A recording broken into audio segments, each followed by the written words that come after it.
হরে কৃষ্ণা, রাধে রাধে সবাইকে। আশা করি অনেক অনেক ভালো আছেন। তো আমিও অনেক অনেক ভালো আছি। বিগত কয়েক মাস ধরে আপনাদেরকে যে একাদশীর তথ্য দিতে পারছি না, তার জন্য খুবই ক্ষমা প্রার্থী। আপনাদের কাছে করজোড়ে ক্ষমা চেয়ে নিচ্ছি, ক্ষমা করবেন আমাকে। তো আগামী 17ই সেপ্টেম্বর 2025 সালে আশ্বিন মাসের কৃষ্ণপক্ষের একাদশী, ইন্দিরা একাদশী ব্রত পালন করতে হবে।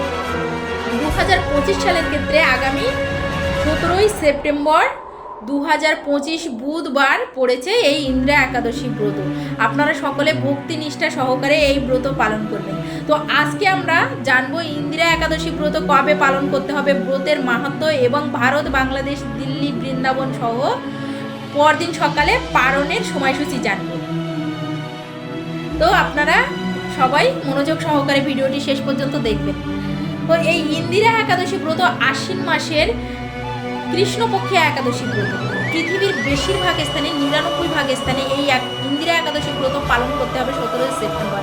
শুধুমাত্র যারা জাপানে, নিউজিল্যান্ডে আর অস্ট্রেলিয়াতে আছেন তারা 18 সেপ্টেম্বর বৃহস্পতিবার এই ইন্দিরা একাদশী ব্রত পালন করবেন। এছাড়া পৃথিবীর বাদবাকি 99% দেশে এই 17 সেপ্টেম্বর পালন করতে হবে বুধবার এই ইন্দিরা একাদশী ব্রত।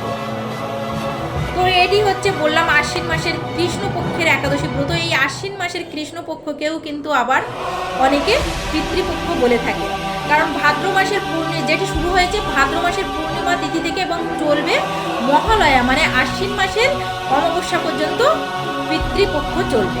তো যারা আমিষ আহারী রয়েছেন তারা চেষ্টা করবেন আমিষ আহার বর্জন করে নিরামিষ আহার গ্রহণ করা বা কৃষ্ণ প্রসাদ গ্রহণ করা। তো এটা অনেক পরে, এই তথ্যটা আপনাদেরকে অনেক পরে দিয়ে ফেলছি। অবশ্যই আপনারা যারা আমিষভোজী রয়েছেন তারা অবশ্যই ভাবছেন ভিডিওটা দেখার পরে যে একটু আগে বললে ভালো হতো। তো তার জন্যও ক্ষমা চেয়ে নিচ্ছি।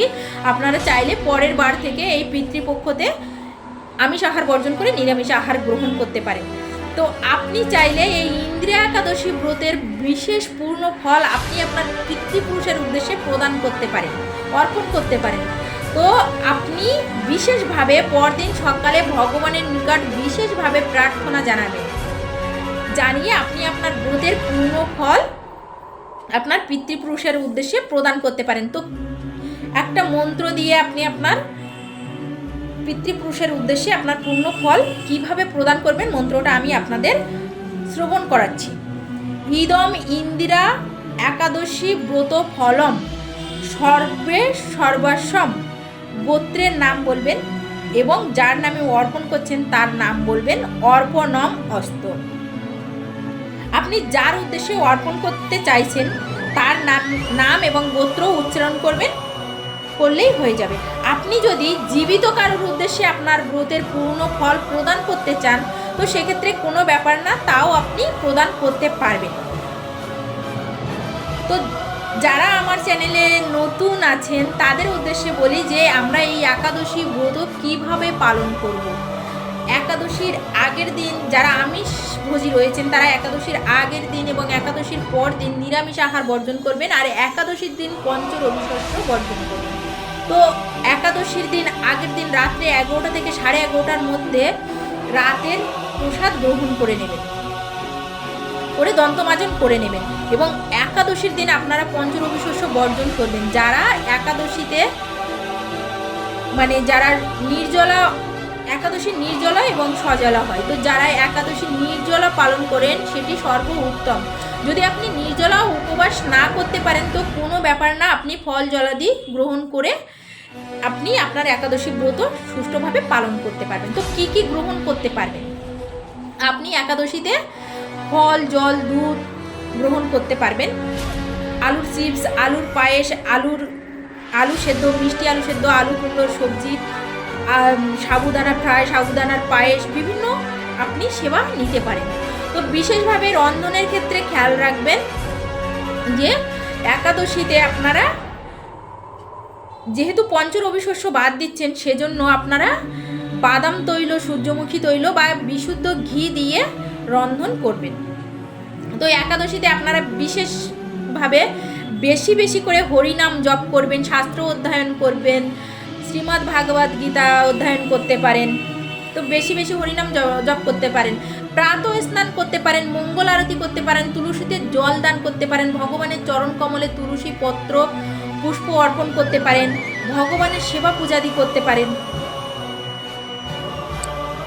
আর বিশেষভাবে খেয়াল রাখবেন যারা চাতুর্মাস্য ব্রত করছেন এই একাদশীতে, মানে আপনারা দুধ বর্জন, মানে এই আশ্বিন মাসের একাদশী, আশ্বিন মাসে দুধ বর্জনীয়, তো দুধ বর্জনীয় হলেও দুধের বানানো বিভিন্ন দ্রব্য আপনারা গ্রহণ করতে পারবেন, যেমন দই, ঘি, পনির, ছানা ইত্যাদি গ্রহণ করতে পারবেন। এবার একাদশীর পরদিন সকালে নির্দিষ্ট সময়ের মধ্যে পারণ সম্পন্ন করবেন। পারণ সম্পন্ন করবেন কিভাবে? যে কোনো প্রকার পঞ্চ রবিশস্য গ্রহণ করে নির্দিষ্ট সময়ের মধ্যে আপনি পারণ সম্পন্ন করবেন, বা কৃষ্ণ প্রসাদ গ্রহণ করে আপনি আপনার একাদশী ব্রত পারণ সম্পন্ন করতে পারেন। একাদশীর পারণ মন্ত্র হলো অজ্ঞানতিমিরান্ধ্রস্য ব্রত নানেন কেশব প্রসিদ্ধ সমুখ নাথ জ্ঞান দৃষ্টি প্রদ ভব।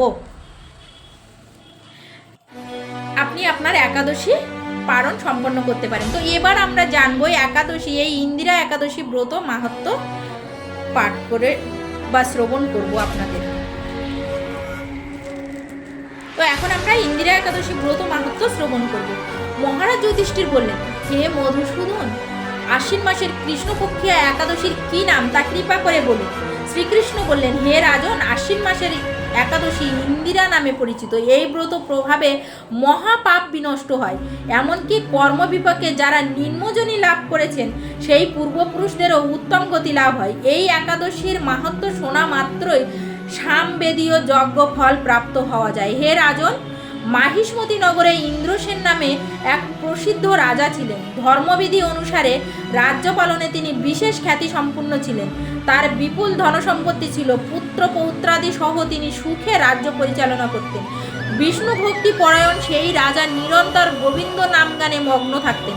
একদিন রাজা সুখে রাজসভায় বসে আছেন, এমন সময় দেবর্ষি নারদ স্বর্গ থেকে সেখানে এলেন। তাকে দর্শন করে রাজা হাত জোর করে উঠে দাঁড়ালেন, দণ্ডবত প্রণাম করে মুনিকে আসন, পাদ্য, অর্ঘ্য আদি ষোড়শোপচারে পূজা নিবেদন করলেন। তারপর বললেন, হে মুনিবর, আপনার দর্শন মাত্র আমার যাবতীয় যজ্ঞ ফল লাভ হয়েছে। এখন আপনার আগমনের কারণ জানিয়ে আমাকে কৃতার্থ করুন। দেবর্ষি নারদ বললেন, হে মহারাজ, অতি বিস্ময়কর এক কথা শ্রবণ করুন। আমি এক সময় যমলোকে গিয়েছিলাম, সেখানে যমরাজের সবাই বহু পূর্ণকারী আপনার পিতাকে দেখলাম। ব্রত ভঙ্গ পাপে তাকে সেখানে যেতে হয়েছে। হে রাজন, আপনার পিতা যে সংবাদ প্রেরণ করেছেন আমি এখন তা আপনাকে বলছি। তিনি বললেন, হে ঋষিবর, মাহিষ্মতির ইন্দ্রসেন রাজা আমার পুত্র। তাকে বলবেন যে আমি বহু পূর্ণ অনুষ্ঠান করলেও কোনো কারণবশত আমাকে যমালয়ে আসতে হয়েছে। আপনি কৃপা করে তাকে সর্বপাপনাশক ইন্দ্রিয় একাদশী ব্রত পালন করতে বলবেন। সেই ব্রত প্রভাবে আমি নিষ্পাপ হয়ে স্বর্গলোকে যেতে সমর্থ হব।